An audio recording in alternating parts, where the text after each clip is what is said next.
Stephen Covey's See, Do, Get model provides leaders with a powerful framework for achieving meaningful change.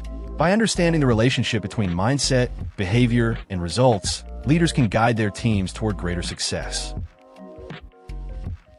The model begins with See, how leaders perceive situations, challenges, and opportunities. Our mindset shapes the way we interpret events and influences our approach to problem solving. Leaders who adopt a growth mindset are more likely to inspire innovation and adaptability within their teams.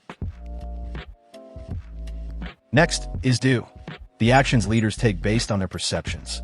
Behaviors are driven by beliefs and attitudes, so a shift in perspective leads to different choices and interactions. When leaders act with clarity and intention, they set a positive example, reinforcing productive habits throughout the organization.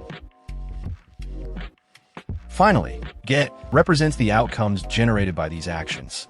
Results are shaped by the way leaders see and do. By fostering positive mindsets and intentional behaviors, leaders consistently achieve better organizational outcomes, driving growth and improvement. The See, Do, Get model empowers leaders to rethink how they approach challenges and guide their teams. By focusing on perception, intentional action, and desired outcomes, leaders can create lasting, positive change within their organizations.